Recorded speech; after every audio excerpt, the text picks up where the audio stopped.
Good morning, everybody. Let's call this meeting to order and stand for the Pledge of Allegiance. I pledge allegiance to the flag of the United States of America and to the republic for which it stands, one nation, under God, indivisible, with liberty and justice for all.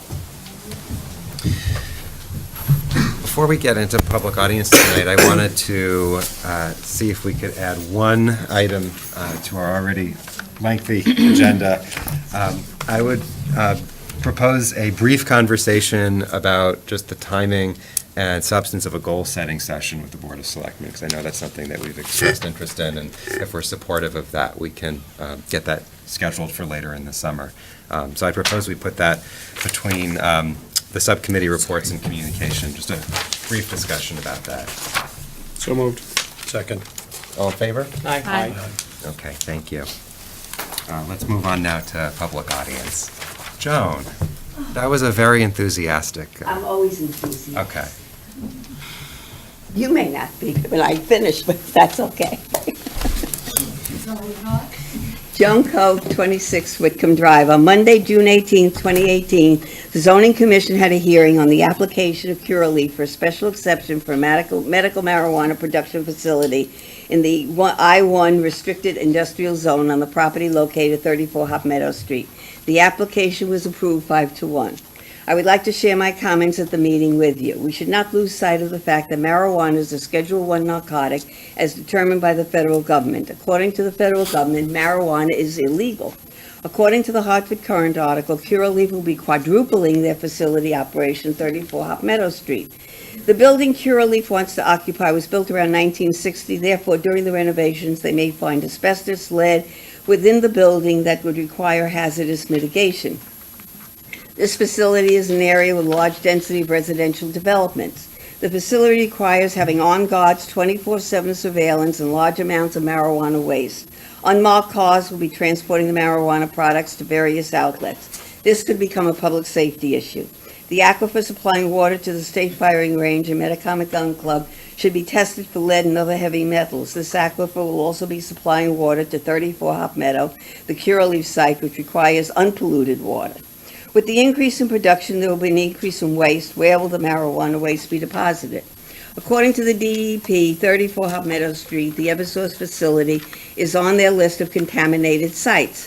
The property transfer investigation started in 2002 and has not been completed. The DEP has cited CLMP for petroleum spills that require remediation. Since this site has been listed as a contaminated site, how has this affected the aquifer in the area that will supply the water to the marijuana plant? According to the Consumer Protection, marijuana facilities must satisfy their security features that include professional alarm systems that at a minimum include a perimeter alarm, motion detector, video camera in all entry and exit points and all areas containing marijuana, duress, panic, and hold-up alarms, and the ability to remain operational during a power failure. This facility will impact the quality of life of the residential neighbors in the area.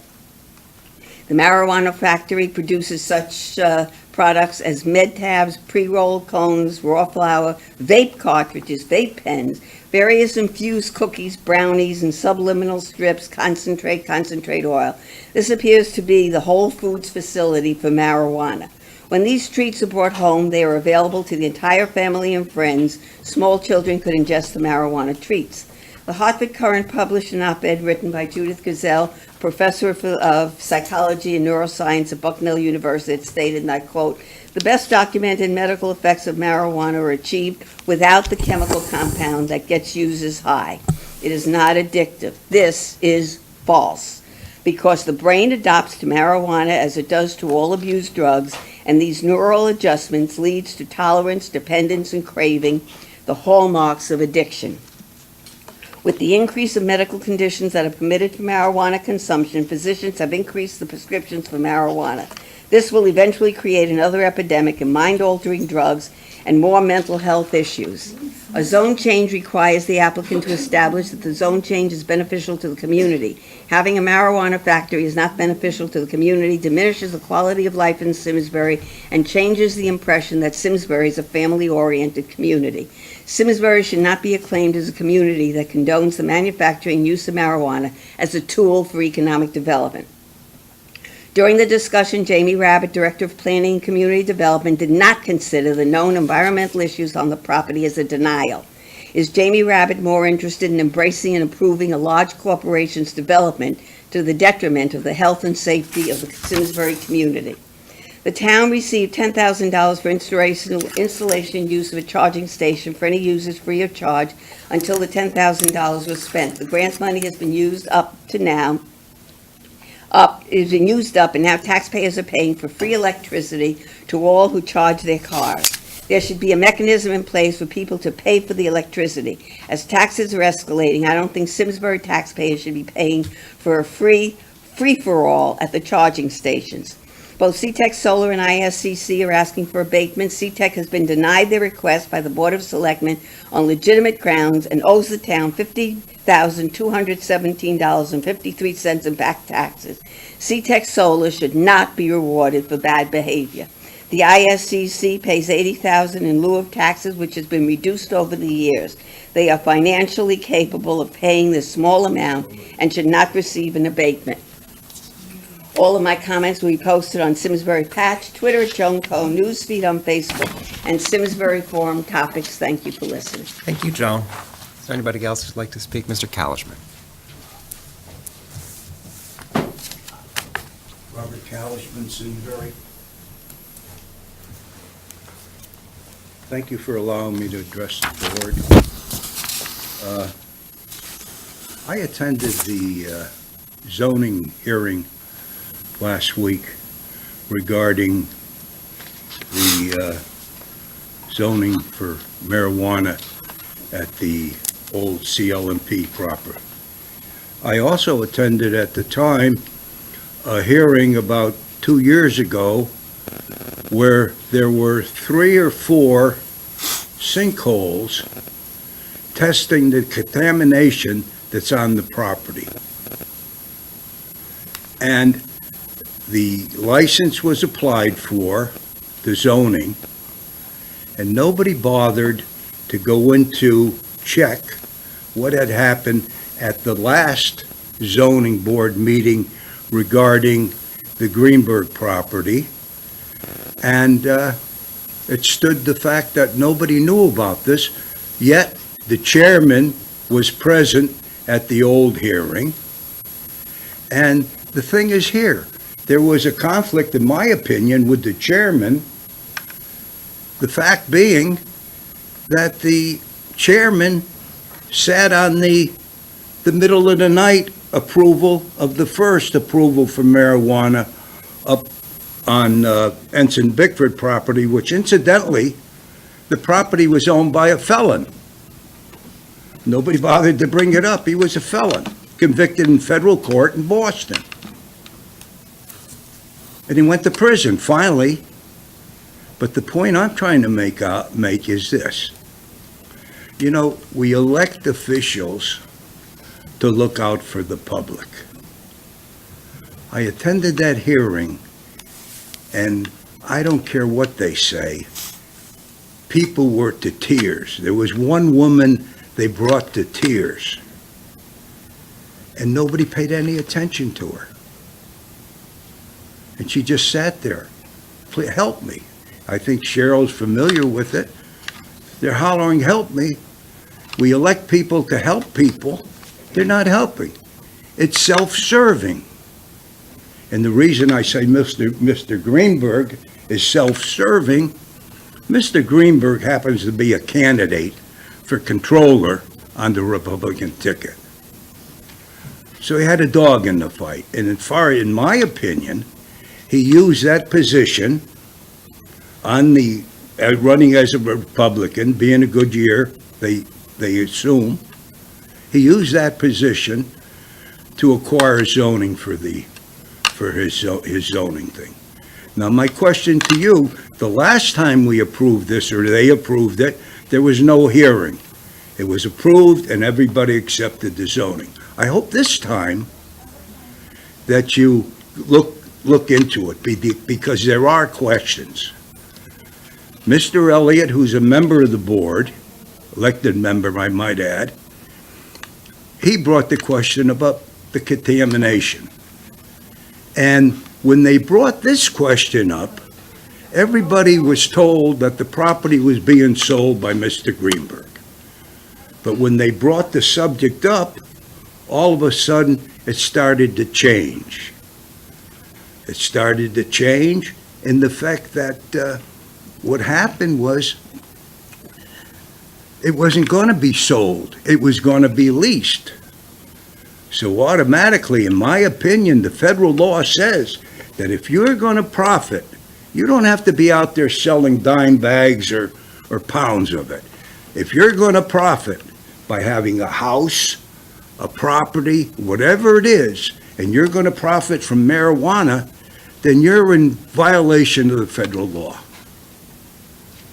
And I just feel I saw this woman, they brought to tears. And there was no remorse or no, well, maybe we should think about it. They had 34 days to consider it. Nobody even bothered to walk the property. And then when they started talking to the rabbit, he was if, and boom, and he didn't know, and they were afraid to bring up, they asked about the police. Got marijuana down there, they steal gold at Kennedy Airport. Don't you think somebody's gonna start stealing marijuana? And don't you think the taxpayer's gonna, and if they start breaking in buildings, they're not gonna wait to call the state. That's 5 It's minutes, go- Mr. Calish. Thank you. It's going to be called our Simsbury finest. And I urge you, look into this thing because it's wrong. Thank you. Who else would like to speak tonight? Yes, sir.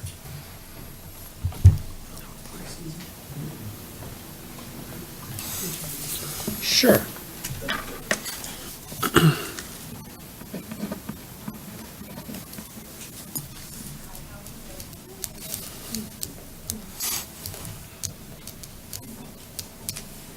Hi, my name is Jade DeVivo. I'm at 5 Gates Farm in Simsbury. I'm here to bring two issues to the board's attention. The first is a need to regulate an emerging issue of short-term rentals on sites such as Airbnb. And the second is the need to enforce regulations that we currently already have in place that prohibit certain commercial activities in residentially zoned areas. So let me tell you a little bit about the situation I'm facing. So my neighbor has listed their house on Airbnb. But beyond that, they have also listed it as a venue for parties and events. And I don't know if anyone's familiar with Airbnb, but if you've rented a place on there, there's usually this house rules, and the first house rule is always no parties and events. And that's for good reason. Last summer, there was an event that was held at this property. There were at least 50 highly intoxicated people leaving the property in the middle of the night. And about 3 a.m., one of them was so intoxicated that he tried to enter my house. And the police had to be called. And I'm sure this is not the type of residential use that we want to be encouraging in Simsbury. I know there's been a little bit of talk about the need, do we need to augment certain regulations to address the issue? And on a larger scale, we may very well need to do that, but with respect to taking a residence and renting it out for parties and events, there are a number of regulations that are already in place that prohibit that use, and our expectation is that the town will begin enforcing those regulations. Thank you. Thank you very much. Who else would like to speak in public audience tonight? Okay. So we will move on to the first Selectmen's report and then the town manager's report. The preliminary designs have been completed for a multi-use trail, which is a joint project between Simsbury and Bloomfield. The majority of the proposed trail will be located within the State Route 189 right-of-way and separated from the road by a roadside barrier system. The trail is planned at the end of the intersection of Main Street and State Route 189 in Terriffill. The project is part of a larger effort to complete a multi-use path connection from the Farmington Canal Heritage Trail to the city of Hartford and points east as part of the East Coast Greenway. Business and development, a few items. The medical marijuana producer Curaleaf was granted a special exception for relocating its operations from 100 Grist Mill to 34 Hot Meadows Street. The company will be using the entire CL&P Eversource building, and according to the executive director, the company is planning on increasing its Simsbury workforce, which is currently about 38 people, and increasing its capacity by about 40%. 690 Hot Meadow Street, which is the Ensign Mansion, was approved for a change in use. The change calls for a restaurant and office space on the first floor with 5 residential apartments on the second and third floors. And finally, the property owner of 955 Hot Meadow Street has approached the planning office concerning opening the former Gibbs Mobile Station, although no applications are pending yet. Economic Development Commission, the Board of Selectmen has formed an Economic Development Work Group to develop an ordinance to create a commission, and on July 9th, we expect to be sharing a draft ordinance with a full Board of Selectmen, with the hopes of getting an Economic Development Commission in place for the fall. Renovations are scheduled to begin on Monday, July 2nd at Eno Hall to improve the kitchen, construct additional storage space, and bathroom renovations. During construction, the lower level of Eno will be closed to the public. Parking in the rear of the building will be limited, and the elevator and the existing handicapped accessible ramp on the north side of the building will remain open during construction. Finally, the Department of Mental Health and Addiction Services and State Representative John Hampton are holding a discussion on the issue of depression and senior citizens. That is scheduled for Wednesday, June 27th, 1 to 3 p.m. in Program Room 2 at the Simsbury Public Library. And Maria, and the Town Manager Great, report. thank you. Good evening. Under Board of Selectmen business, I want to draw to your attention that we have 2 additional pieces of correspondence for you this evening. One is for the agenda item regarding the vacation carry forward request for the police department. Our staff there have been working diligently to try and reduce their vacation leave balances. So the chief has prepared correspondence that indicates lower balances than what was presented to you in your packet. So we can certainly take that up when we get to that agenda item this evening. And then secondly, regarding the proposed water shortage ordinance, Conservation Commission member Don Rieger has been participating in the review of that particular draft ordinance. And today he submitted a number of minor suggested edits to the draft ordinance as was presented this evening. So a copy of his suggested edits were provided to you. Under departmental news and notes for our engineering department, Rich Sawitsky is officially retiring from service at the end of this month. This is his technically second retirement from the town. Rich was a longtime full-time employee of the town. He served in the capacity of town engineer, director of public works, and director of capital projects. He's been serving in a part-time capacity for us now for a number of years, but he will be officially retiring at the end of this month. We certainly wish him well. He's looking forward to spending some time with his family and enjoying some of the activities that he is very passionate about. So we certainly wish Rich well in his retirement. For the library, we'd like to recognize that the Friends of the Simsbury Public Library received a Community Service Award recently from the Daughters of the American Revolution chapter. That occurred here in Simsbury on May 14th, and that was, again, recognizing them for their Community Service Award. And then Sarah Hart, who is currently a member of the Friends of the Simsbury Public Library, she received an Individual Achievement Award for her contributions to the Friends of the Simsbury Public Library. She received that award from the Friends of Connecticut Libraries, that's their association, at their annual meeting that was held earlier this month. So congratulations to both Sarah and the Friends. Under our police department, the chief and I are pleased to announce the upcoming promotions of Tom Sheehan from sergeant to lieutenant and of Brad Chase from patrol officer first class to sergeant.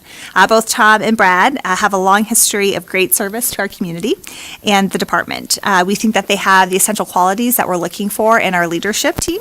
And we are certainly also in agreement that their approach to community policing, that they will be continuing that philosophy that is also important to our community. Both Tom and Brad did participate in a competitive recruitment process with other extremely well-qualified internal candidates. And we will be hosting a swearing-in ceremony for both Tom and Brad on Monday, July 2nd at 2 p.m. here in the main meeting room, and hope that you'll be able to join us for that.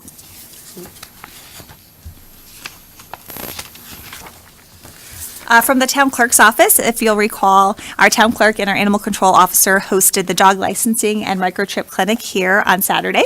And the event resulted in 7 dog licenses being issued and over 15 pets being microchipped by the vet that was on site. So many thanks to the very good work of our animal control officer and our town clerk. And lastly, just a reminder that our new directors of finance and culture, parks, and recreation both begin work tomorrow, June 26th, initially on a part-time basis. And just want to send our welcome to both Amy and Tom. Thank you. Great, thank you. Moving on to Selectmen action. Item A is proposed tax sale policy. Our town's revenue collector has expressed interest in pursuing tax sales for properties that are seriously delinquent. And I know this is something that the town has pursued in the past, as recently as a couple of years ago.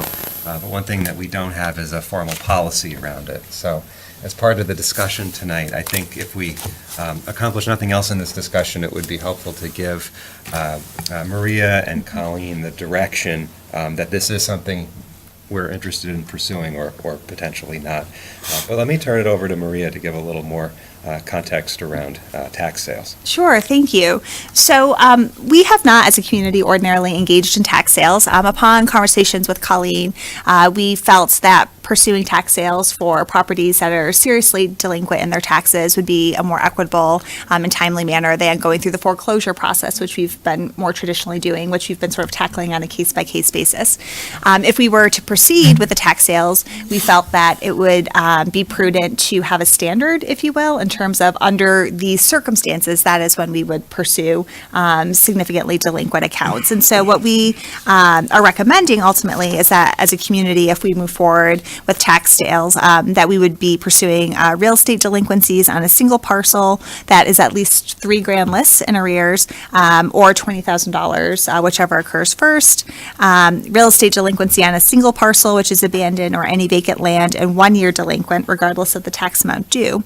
Or a sewer use fee or sewer assessment that is 3 years delinquent, regardless of the amount due.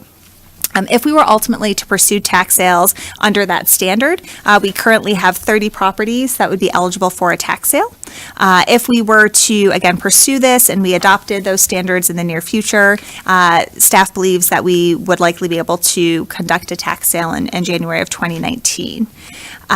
We have with us here this evening Attorney Adam Cohen. He currently represents the Municipal Tax Collectors Association. He also represents about 80 communities in Connecticut and is an expert in this field.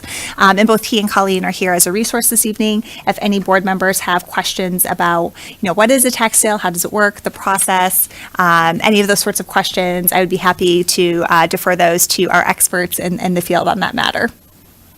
Great, thank you. What questions do people have? I have one. Right. The standards that you have proposed, are those similar to other municipalities, or are we making these standards to fit our current situation, or? Sure, that's a great question. So we did take a look at what some other communities are doing, and we were actually very fortunate because 2 counties within the Tax Collectors Association actually recently embarked in some benchmarking to see what the standard or threshold is. I would say pretty commonly from the research we did, we saw a lot of communities, the trigger was 2 years or 3 years in arrears, but I would say Adam, with his, again, depth of representing so many towns, could probably speak to if he sees trends much different than the 2 or 3 year thresholds. It varies. A lot of towns are around 2 or 3 years or $5,000. $20,000 is fairly high, meaning that you would be excluding from tax sale a lot of smaller accounts that a lot of other towns might pursue. But otherwise, the standards are relatively low. And I picked 20 as opposed to, like you said, some are 5. That's not even a half a year on a lot of our taxes. Right, yeah. There are some towns that will do a tax sale every year on every delinquent account, period. There just is no, they just, everybody's in it. There are others that do it every 2 years or every 3 years. There are some that have, more elaborate standards, but most have something, similar to that or even simpler. I think the most important thing tonight, too, is not to get, we don't need a decision on sort of where's that cutoff point, because we'll get to review a proposed policy at a later meeting. But again, getting our questions answered around the direction and what is a tax sale. Yeah, Cheryl, do you have another question?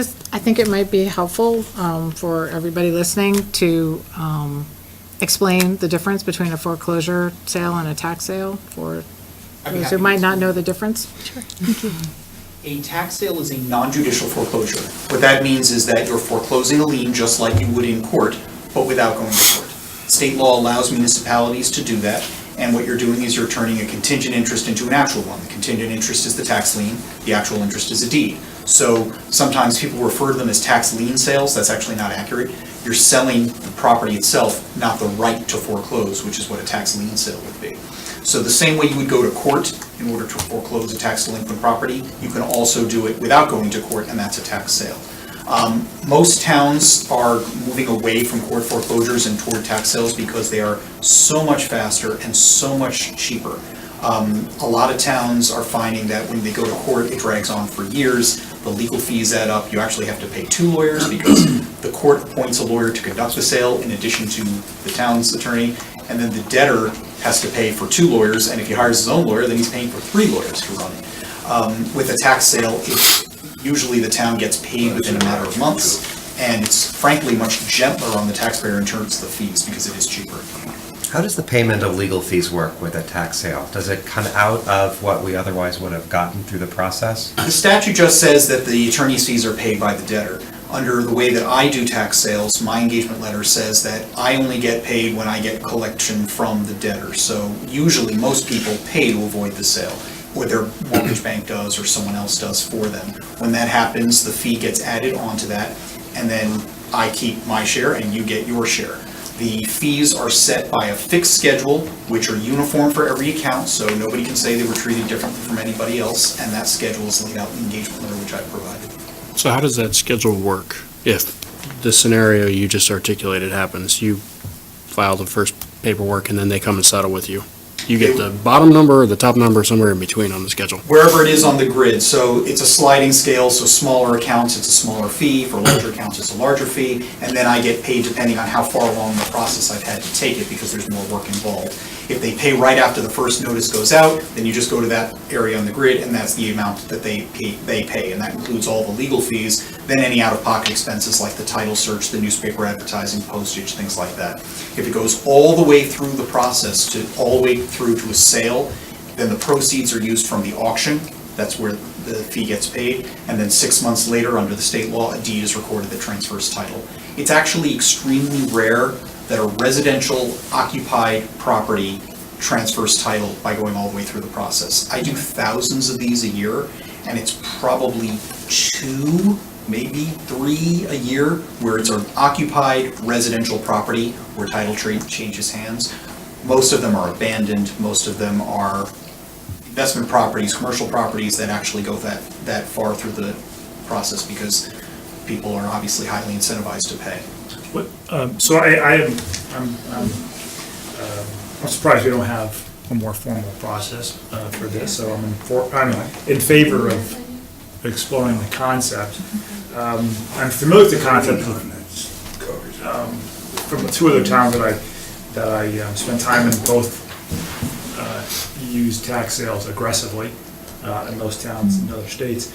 So for me, this is a vehicle by which we can take the burden off of the broader tax base and bring people into alignment and to true up the promise and responsibility they have to all of us as a community.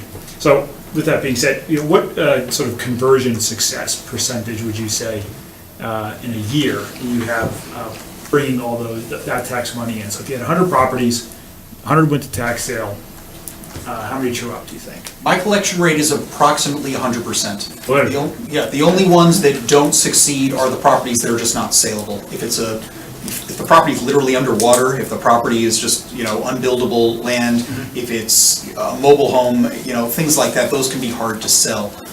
But if it's, severely environmentally contaminated, things like that, but those are rare. If the property is in any sort of saleable condition, even if it needs work, if it's a home, if it's a business, if it's a buildable piece of land, it will sell for the full value. Are tax sales halted by bankruptcy like a foreclosure sale is? They are if the person files bankruptcy before the auction occurs. So they are. It would work the same way. Yes. So just procedurally, so Maria, you spelled out number 3, a sewer use fee or sewer assessment that is 3 years delinquent regardless. So just walk me through, that means that somebody that doesn't pay their sewer fee for 3 years, you come in and sell their house? We would start the process whenever the town instructs me to start the process. I don't decide which properties get selected. Most of the sewers that are delinquent, John, there is a mortgage behind it. It's just, the sewer use goes to you, Yeah. not to on the taxes. Yeah, no, I understand. So, I guess my point is that's $1,100? yeah, We're gonna take somebody's house for $1,100? condos do that for their condo fees. That's, I think, why we haven't done this in the past, Chris, because we generally, at a 99+ collection rate, going back, it's, Yeah, well, no, whether this or board not hasn't we, gone whether or after not we institute, $1,100. I'm upset, whether or not we utilize the vehicle, I'm surprised we don't Yeah. have a standard set in place. It's still Because our it's such a choice to common go thing. forward Doesn't have with to each. be. Yeah. That's my point. I'm not against it, I'm just saying, much like later agenda items, good intentions, you have to answer for them when they come in here, and it's a little old lady's house you're taking for $1,100. So just keep that in mind. Yeah, Maria. So might there be a desire, if we move in researching this further, to see for the sewer use fees a larger amount, so a period of time that's maybe more great, 5 years or something for sewer use fees, since they tend to be much Well, lower than I mean, property to me, taxes? I think that's what I want to study, is that, Mm-hmm. is, we have to create equity, but we have to create practicality and reality. Mm-hmm. And so I think there should be a threshold. But interesting enough, tonight we are addressing a delinquent tax that is sizable. Yeah. And that, to me, is something that is quite surprising, and I think is something that could be filtered by a vehicle like this here, whether it's the right one or not. But to me, there is appropriate times and for the usage or consideration of it, because this is not something that we often see in town. I think people will be surprised by this event coming forward before us. No, well, this event's been before us 2 other times, but, I missed that video. yeah, they were special. fun. Yeah, I don't know how many times we have to say no, but, You have to remember too, like we were saying, Sean, I think we talked before, at 1.2, 18% a year is what the interest is. Yeah, You let it's people get so substantial. far behind, and it's not fair to people who pay their taxes on time. It's not, you're getting I so far agree. behind, they are never gonna catch up. no, and I agree with you, and it's the balance of a community, is we have the fortune of not having to go after folks because we have such a high collection rate we have. Serious. Doesn't mean we shouldn't. And again, I don't know if this is the venue we should discuss this, but I did read the conflict statement. Given the agenda item we have later, I mean, how do we deal with that from a conflict standpoint? 'Cause Sure, we've got the same attorney on both sides, sure, And 2 matters tonight. and 2 other matters. sure. Not that it's your fault that your firm is opposing We're not blaming 2 you. other matters tonight, but. Just asking the question. Sure, no, that- We've already asked that question, and you have a Yes, little bit of absolutely. No, information. that's a great question. And so, sure, so from staff's perspective, the reason that we had brought forward the recommendation of Adam again just was because of his expertise in the area, representing the Tax Collectors Association, as well as having so many Connecticut communities. And both myself and our interim finance director had experience with Adam and his firm and prior places of employment, could speak to, the quality of the work. We do understand that issue about the potential perception of a conflict. If in fact we were to move forward with an engagement letter, we would simply receive the conflict, statement from Adam's firm, bring that back to you all to make sure that you felt comfortable that the matters were separate and distinct enough and weren't concerned about a potential conflict in the work. I did also review it with Bob. I think that I won't speak for him and will let him speak for himself, but that we are both felt pretty comfortable, again, that this particular work is pretty separate and distinct from that other work, and that Attorney Cohen does work out of the Bridgeport office as opposed to the Hartford office. The other But- matter is a tax collection. I'm not sure how that's separate and distinct. The engagement letter that I provided contains a section on waiving conflicts or things like this, and all of my firm's other clients sign a mirror image conflict waiver. But of course, it's ultimately up to you. I would never simultaneously collect against a particular person who is also being represented by another attorney in my office. And whenever, even when it's just a general conflict in the sense that another lawyer in my office is doing work for someone who I'm not pursuing, but just for another person in the town, we wall it, there's no interaction. But ultimately, the decision is yours, any particular matter or overall. But the folks that own the place still get paid. And that's where the conflict is. Sorry, Sean, what's that? Did we, I mean, the managing partners still get paid on both sides. That's the Fees are conflict. Going on both sides. It's not you. You're not the one with the conflict. It's the people There's that no are making getting the money. around that wall with, that's. Any broad, multi-purpose firm that provides a diversity of support to us is going to have conflicts. To me, the conflict is event-specific. And as long as that conflict is walled off with a particular event, I'm comfortable with that. You could look into any broad firm that would be providing legal support to us and at any one point find potential conflicts of interest. So for me, it's not firm, it's event-specific. Don't disagree, but that's the largest event on the docket. and to be clear, there are other firms who can handle this work, including Bob's firm, if I'm not mistaken. So we're not.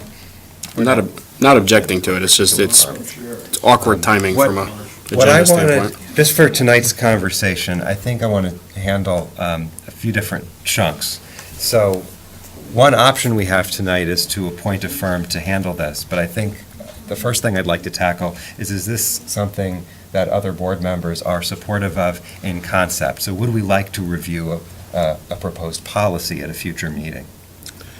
I think what I'd like to see is a policy, but I am concerned about appearing to too quickly go after money that's due the town, a la the sewer lien. The flip side of that, it is not fair to all the rest of the residents in town who do pay their taxes to, in effect, subsidize someone else.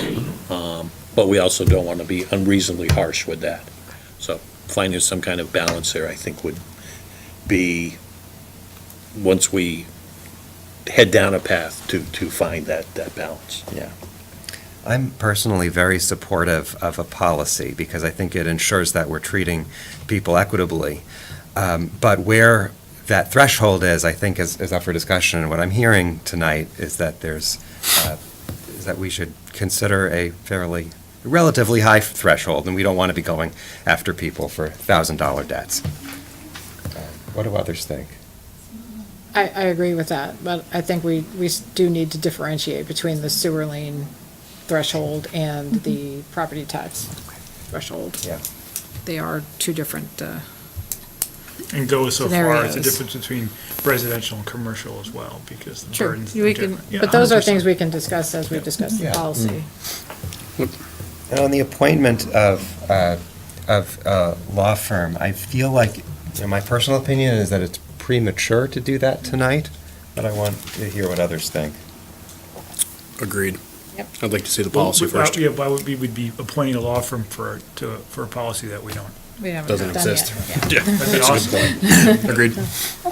So, Do you have any I think we concerns have our about that answer there. order of, No, I think, okay, yeah, we can work on that and bring it back. okay, great. Think anything else on this item that anyone wanted to ask or bring up?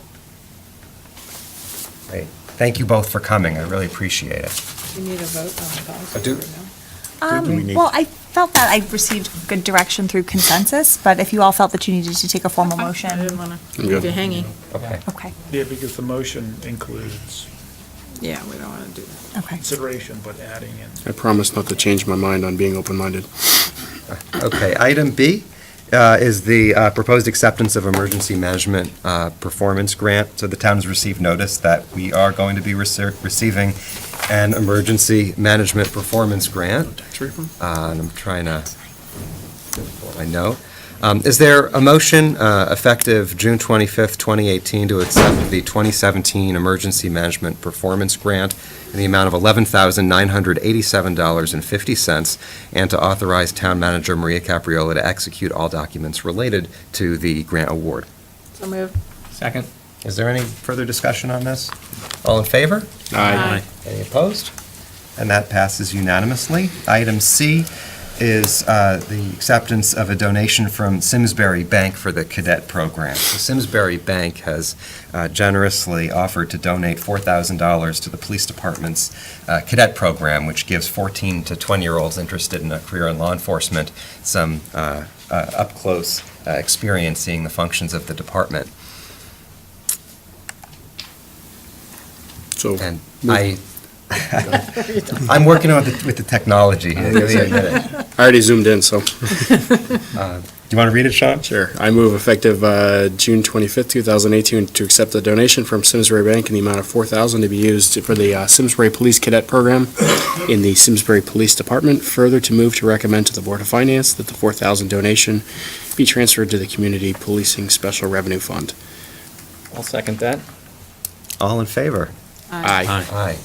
Any opposed? Great, and that passes unanimously. Close And we send our thanks for their support. Chief, could I ask you just to say a few words about the program, just for people's education, about what this is about? We had a cadet program, or an Explorer program is what it was called many years ago, for about 17 years now. And for the last 14 years, we have sent cadets who wanted to go to a week-long cadet academy that's hosted at the University of Hartford. It costs about $500 for each student to go, each cadet to go. They live there Sunday through Saturday, and they're on different teams as they go. They can go for several years, and they learn leadership skills, team building, discipline, and then a lot about what we do as police officers.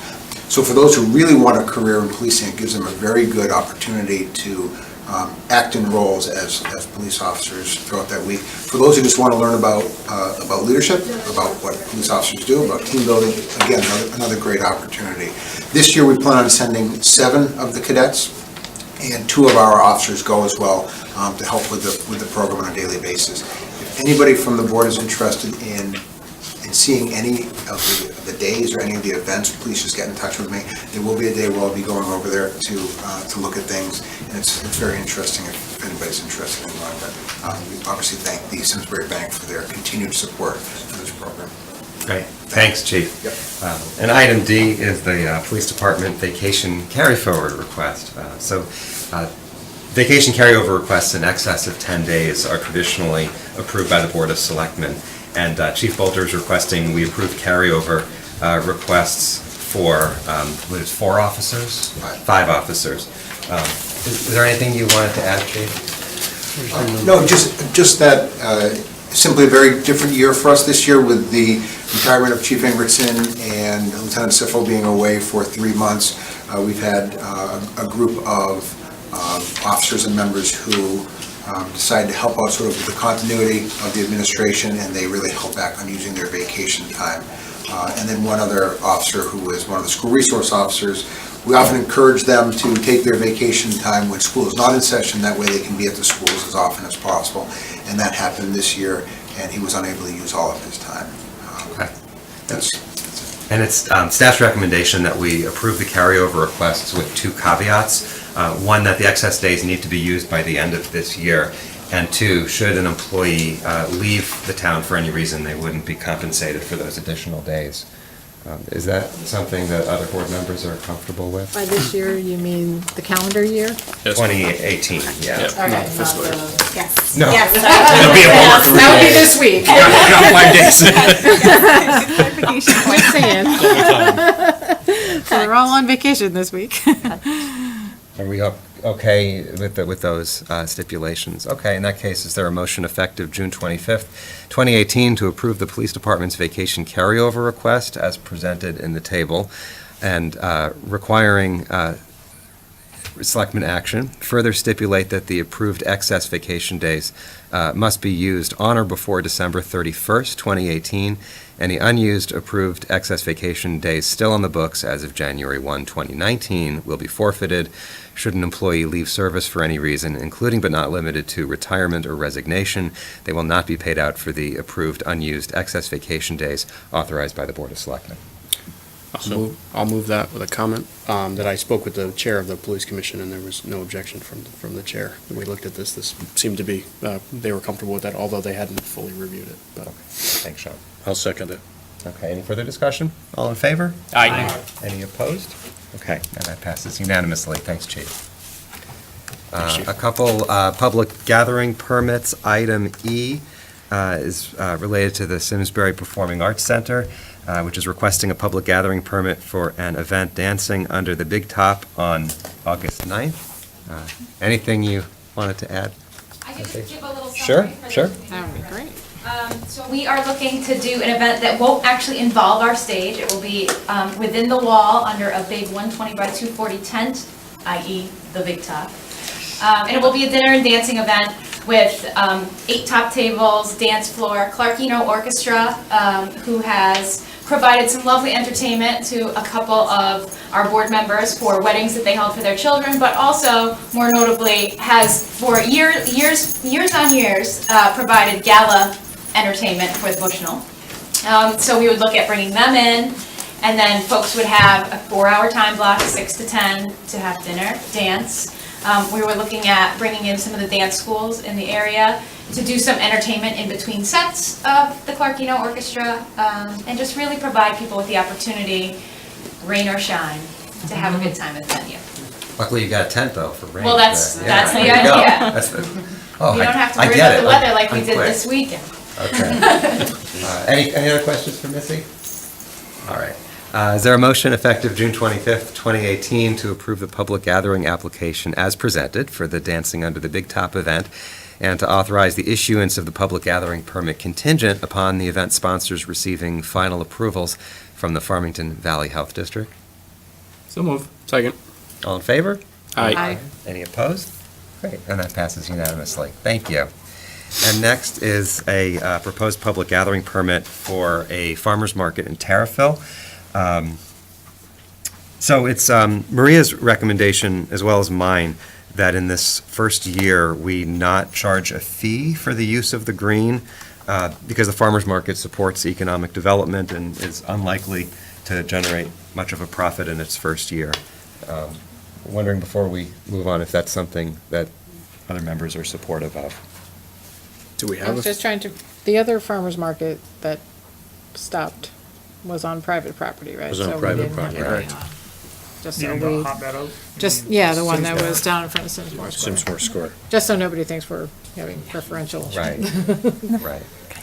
Sorry, Eric, could I just add one point? Yeah, Maria, please. And in reviewing this matter with Jerry Toner and our staff on planning and development, we currently don't have an approved fee that would really fit this. So we don't actually technically have a fee at this time that we would be able to charge. But I think, again, in the future, if this is something that you support and want to, look at us developing a potential fee schedule for events such as this on the green, we could certainly look to developing something. But again, also at this time, we just don't currently have something in place, but we could certainly develop one if you so desired. Yeah. And this is not something you expect there to be a cost for the town? Correct. Based on the contingencies that the zoning department placed on this in terms of, cleanup for the event, ensuring that there's no litter left behind, things of that nature, we're anticipating little to no staff involvement with setup or cleanup or administering the market. Okay. Are you Heather? I am. Hi, welcome. Do you mind just saying a few words about what you're hoping to do this summer?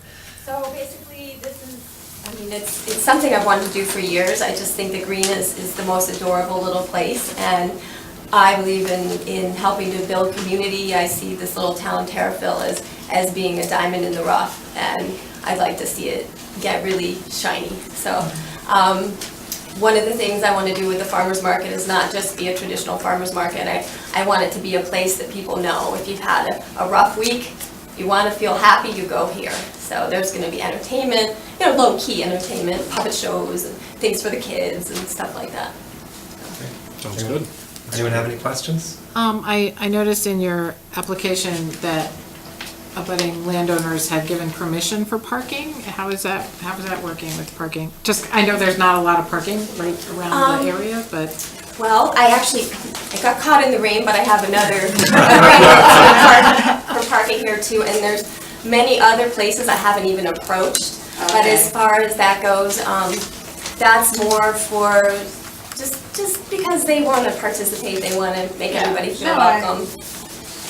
Make sure everybody's on board, because when we start closing off the areas.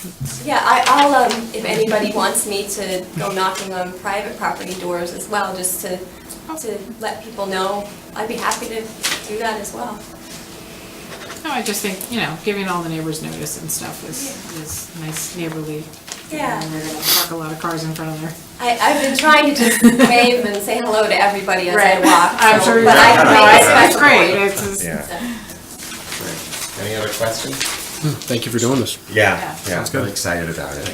Is there a motion effective June 25th, 2018 to approve the public gathering application as presented for the 2018 Terriffill Farmers Market and authorize issuance of the public gathering permit contingent upon the event sponsors receiving final approval from the Farmington Valley Health District and receipt by the town of the event sponsor's certificate of insurance? So moved. Second.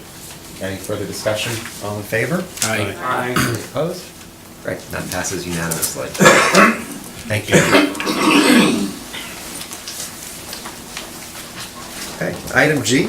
So the town expects to save about $13,000 a year by converting the Simsbury Farms complex to natural gas. And in order to move that work forward, we need to approve the contract with Connecticut Natural Gas.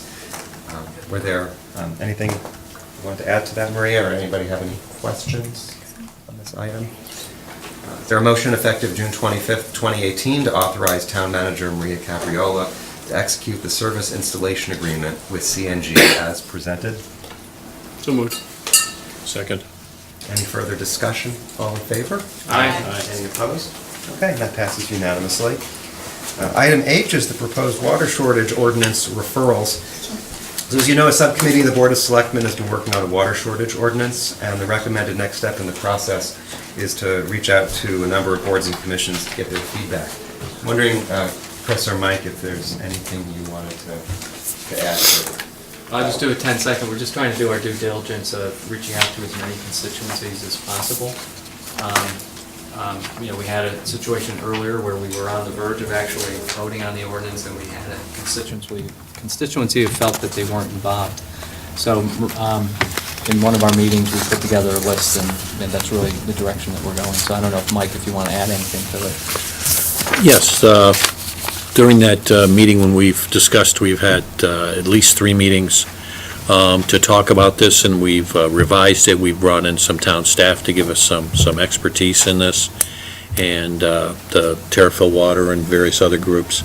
And I think having a reasonably close document, final document, for lack of a better term, that we can hand out to people for them to review is a good thing, so everybody can see how it affects them at various different levels, I think is part of our job as a public servant. So I think that's a good thing.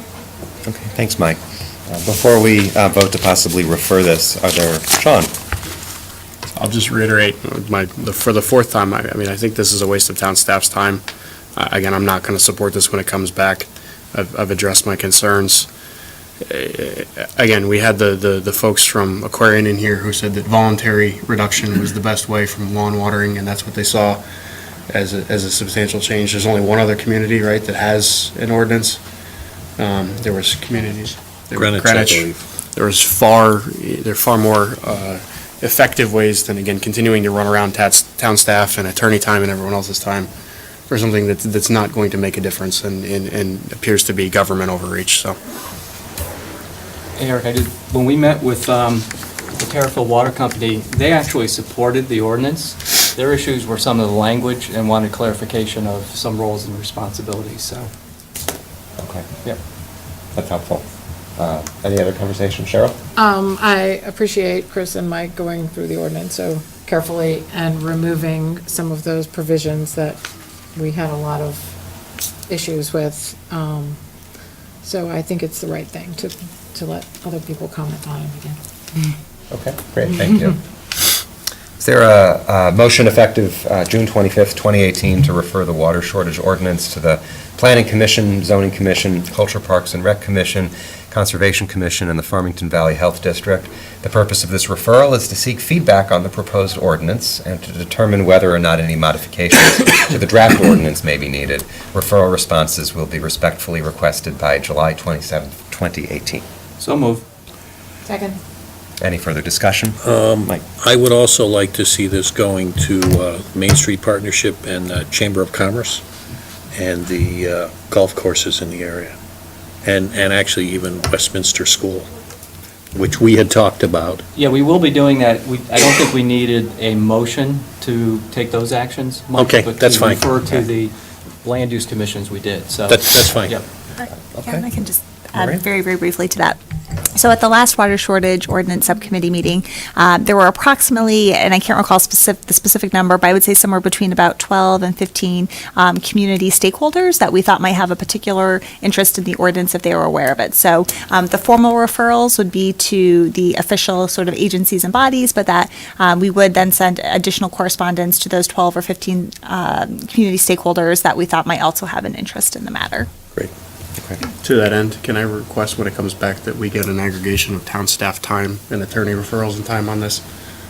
I want to see how much time has been spent on this. Because we're nickel and diamond folks on banners and $100 fees. I'd like to know how much this is costing the taxpayers to just go through this process. I would support that. Let's compare it to the stormwater drain ordinance that we passed unanimously, a number of weeks ago. I think, taking a look at both would make total sense, so. I would agree, except that one was required by state law, the other is not.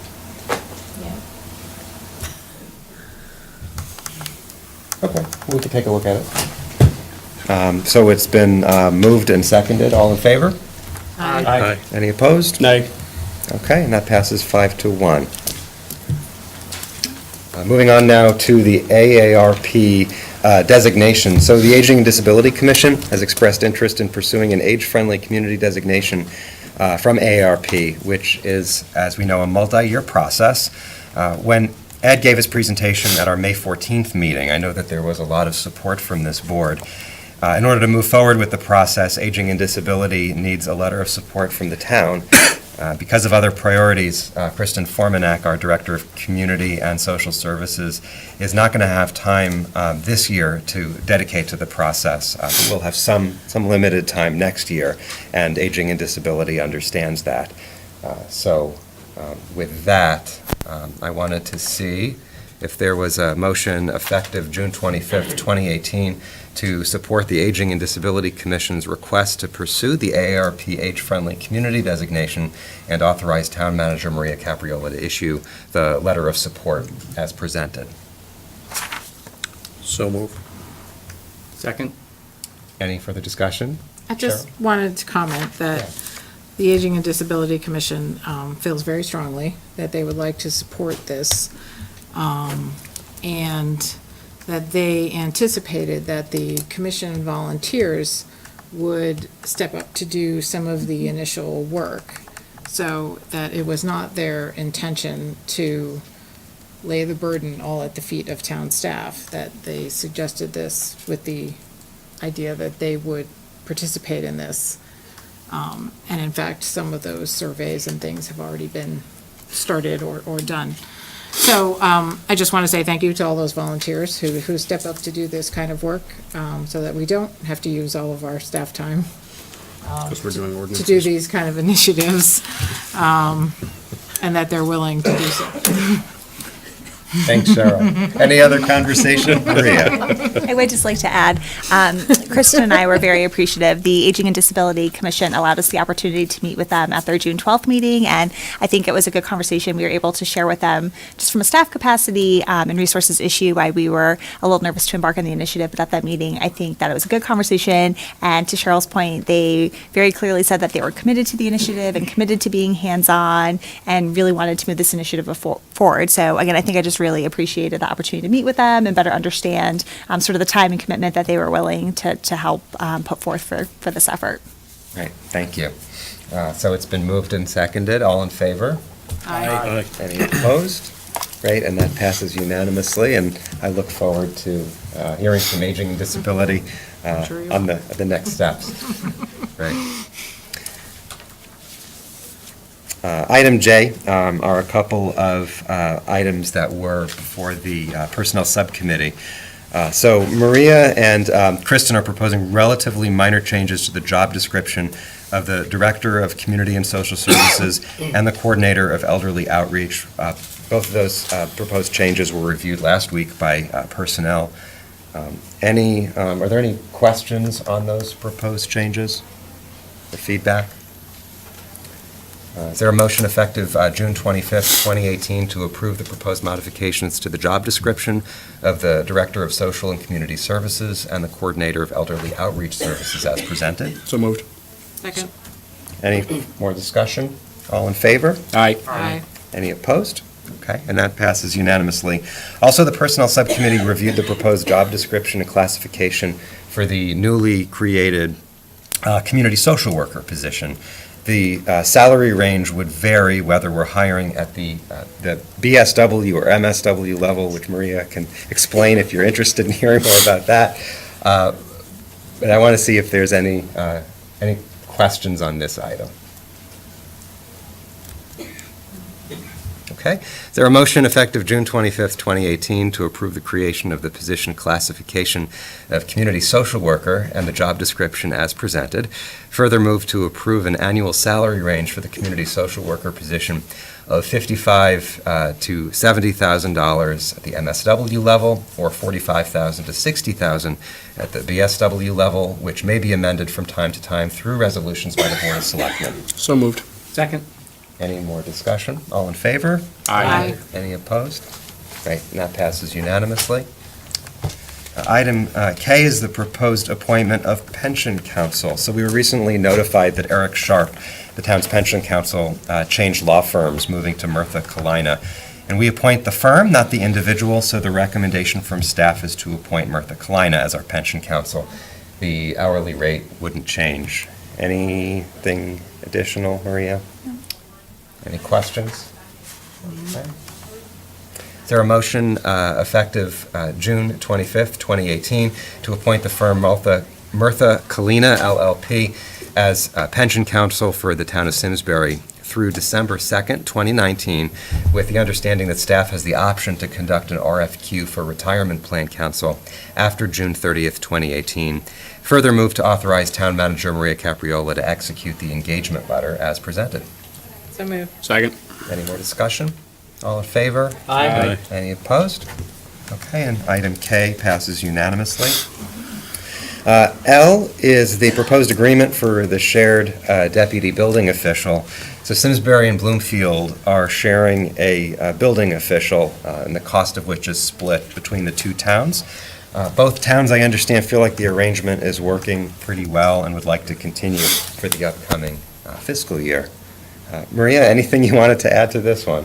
No, I think that covered it well. Okay. Are there any other questions on this? Okay. Is there a motion effective June 25th, 2018, to approve the agreement for shared professional services deputy building official with a term of July 1, 2018 through June 30th, 2019, and to authorize Town Manager Maria Capriola to execute the agreement? So moved. Second. Any more discussion? All in favor? Aye. Any opposed? Okay, and item A passes unanimously. Item M is the consideration of the tax abatement for CTEC. So a little bit of history. SeaTech is the company that owns the solar array at the International Skating Center. The company is requesting the Board of Selectmen grant an exemption from personal property taxes associated with the array. This is not the first time SeaTech made the request. It was rejected by the Board of Selectmen in 2014. And this latest request cites the need for an abatement to make the project financially feasible. What I would propose for this item is that companies that receive tax abatements, our policy says, need to be current on their taxes, and SeaTech owes the town more than $50,000 in back taxes. So it's my recommendation that we table this item until they're current on their taxes and then consider the request. I agree. I think that's the right, because we can't, under our current policy, consider an abatement while they are in arrears. It's just not. I agree with that. Okay, any other discussion on this? I agree. Is there a motion to table this item? So move. Second. Any further discussion?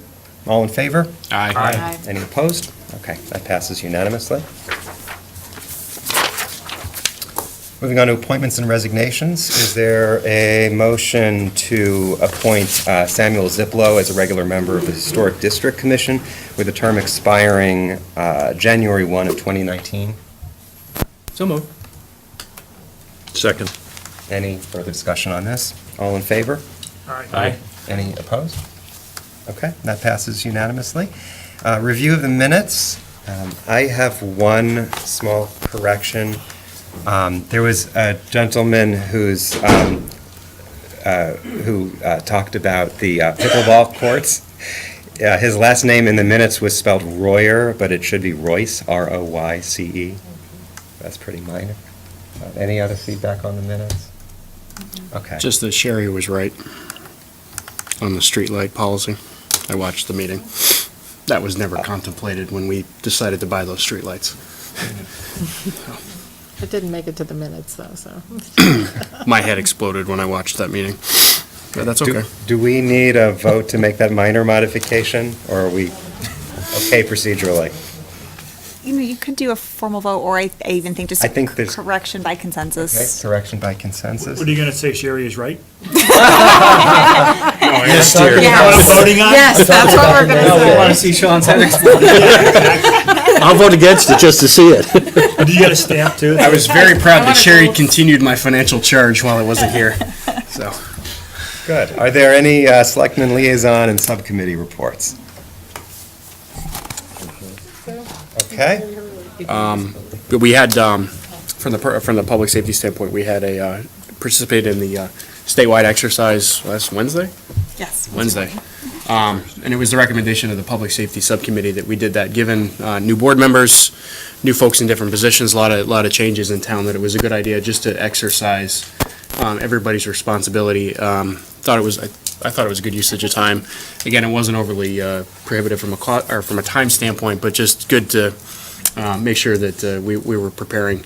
The simulation was that the town would get, 32 feet above normal crest. The Fire Marshal, Kevin Kowalski, has assured us that from the Army Corps of Engineers is physically impossible, given the number of flood measures that are in the region, so folks need not worry if they read the debrief that it's not possible to get 32 feet. But it was really excellent just to, again, to see how prepared our staff is and our first responders are, even folks in new roles. Everybody knows their stuff, knows the elevations of Route 10, knows when the shelter's going to open, where everybody's going to go. The communication was seamless, just like it has been when we've had actual events. So I was really proud of our team and appreciate everybody's time, because I know everybody has busy days, but that was a good one to make sure that we practiced on. So. Oh, I did forget the Housing Authority. There was just one update in pursuance of our solar policy. They are going to put solar panels on the roof of Virginia Connolly, and the board approved that installation at their last meeting, so. They pay their taxes? The solar, they're on a pilot, and yes, it's paid. But everything comes full circle in these meetings. Just saying. Okay. So next is the item that we added to the agenda, which is giving Maria some direction on the goal-setting session, so we can get that scheduled. I'm just interested in hearing from others. What would you want to take away from that meeting? What would you want to accomplish? How much time would you imagine spending? I've got my own ideas, but I'd love to hear what others think. I mean, I think it's an important exercise, one that we talked a lot about during the recruitment process, and one that I think that this board hasn't necessarily had a lot of time or focus on in the past, but at an official level, but I think we've done it ancillarily. So it would be nice, I think, from my standpoint, to get in the room with this team and additional folks, and not only talk about the budget items or where we want to go financially or capital-wise, but also, again, reaffirm what do we value, what are we looking to prioritize, which helps us fill in those pieces of, recreation or economic development, both, how do those work together? And I think it would be a good session to have kind of that facilitated discussion of where do we want to go versus agenda items and trying to do policy and trying to do strategy within agenda items. It's typically not the time to do it, and there never really has been a good time to do it. Sometimes we do it in the budget process. That sometimes makes sense, but then, 6 months later, what did we talk about in the budget? Well, this line on. So I think it would be good to have that sooner rather than later as we, continue to set the priorities for the next budget process in the next year. And then hopefully, whether it's every year or every other year on the Board of Selectmen, those priorities can be amended and shaped as the community changes, but, and as the board changes too. Yeah, good. And I would also think that if we could have some short-term goals and some longer-term goals, just so we don't get caught up into next month, next 6 months, that kind of thing, that we've got something to work for. And I always find in the private world, that's a good way to do stuff. You got enough stuff that pops up during the day, whether it's only 22 feet above flood zone, that we should deal with, but I think that would be good. That's actually as high as the Thanks, water. Mike. Yeah, Mike, I think it's important, and I'm open to both, but we have to decide, are we doing tactical priorities, i.e. the list of things that are really in front of us and which are highest priorities and lower priorities, or whether we're doing something more that's, strategic visioning. So I do think we probably need to start with just sorting out the tactical priorities and how they influence the next, 12 months, say. So I would be supportive of that. That'll be, I second, and so move, Sean, Mike, Chris, but in clearly in an optical descending order here of address, which I'm the least formal tonight. I would hope that we don't do this. I'm already in summer mode, so I hope that I'm going to be jammed as far as the next 60 days. So it's tactical in front of us, but if we could maybe move it towards the end of August or early September, because I'm just not going to be able. This is something incredibly important to me, but I'm not going to be able to attend. That's fair. This was stuff already commitments and stuff. I think it's important that every board member be able to. Absolutely, attend. yeah. Scheduling Okay. I had the same if you scheduling feel- conflicts as well. Yeah. Yeah, If you somewhere feel you all over the country.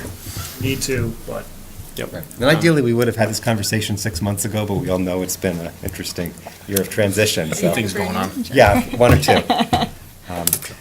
So just in terms of length of time, in my mind, I'm picturing like a 2-hour session, but I just wanted to see what others are thinking. I would love to see this group get through anything in 2 hours. Yes. but- I was That gonna say, ambitious? there's no way we're gonna get to even one goal I in mean, I 2 look at this hours. almost like, I would think this is as serious and a commitment, that like one of the budget workshops where we commit to Yeah. it. You know, I'd be- I'm not interested in time boxing it, whatever you all decide, I'll be there, just not in July or August. Maria, what if we take, if you're facilitating the session, what if we take the recommendation from you about how much time you think would be necessary? Yeah, absolutely, and I could elaborate a bit. Yeah, please. On some of my. Pretty well at this point. Sure. On some of my thoughts and observations of what's worked well in the past when I've done goal-setting sessions with the legislative body. I think if we set aside a special time just for the goal setting, that helps it to be more productive. I think to Sean's point earlier that if it's within the context of a regular meeting, the visioning gets lost because it's late and everybody's just trying to power through the agenda. So I've generally found having a separate session. Usually though, for having a separate session, oftentimes it's a Saturday. So, folks would be maybe willing to do a Saturday morning, say 9 to 12 to start. But maybe we could, again, look to dates like very late in the summer into early fall to do that. What I've also found has been very helpful in the past too is if members do a little bit of homework in advance and just really think about what goals and priorities are most important to you. What I've typically done, which I think has worked well, is that Melissa and I would be facilitating and taking down notes, and I'll often I'll use the very large easel pad pieces of paper that stick to the wall and start asking, each board member to sort of start speaking to the items that are most important to them. And often what I found in doing that exercise as we're writing down the notes is that there will be a lot of energy that will form around maybe 6 to 10 items where, a majority of members or at least several members have a lot of, again, energy around a particular item. And then there will be maybe items that are just important to an individual. And so sort of taking all of that feedback that we hear in that first session. And then as staff, Melissa and I will go back and try to take all of those notes and ideas and actually formulate them into goal statements and potential shorter term action items if there were things that were really shorter term versus longer term visioning. So bringing something back to you all and then having sort of a second follow-up session. And that second follow-up session could be a second separate session, or that could be within the context of a regular meeting to say, okay, did we really miss the mark? Is this sort of characterizing and summarizing the items that you all were most passionate about? And then giving you the opportunity to sort of, further wordsmith and help provide feedback, but ultimately working towards a goals document that you feel comfortable with for your 2-year term. What's also helpful though, if we do tackle it by fall, that would be helpful from a budgeting perspective for us in terms of resource allocation and priorities, so we can try and line up what we're doing with budget development to advance what's most important to you. If I can make one request, can we be in a place where we can see each other and talk to each other? Other than this, yeah. Yes, we could, maybe the library or something like that where we could just. I like that idea. Even somewhere else, yeah. Yeah, we could definitely find a different space. Eric, if I could just add one thing, I do, thinking about this, I do like that the process at least considers a couple of documents that really already have some guidance to us. One is the plan of development. Yes. Which again, doesn't list tactical things, but it clearly lists strategic priorities. And the other is, and again, not that it dictates this, but we have clarified with Maria the set of tactical responsibilities for her. So I think, we should just make sure that all these documents line up. Sure. And that we really honor the guidance that we should be receiving from the plan of development, so.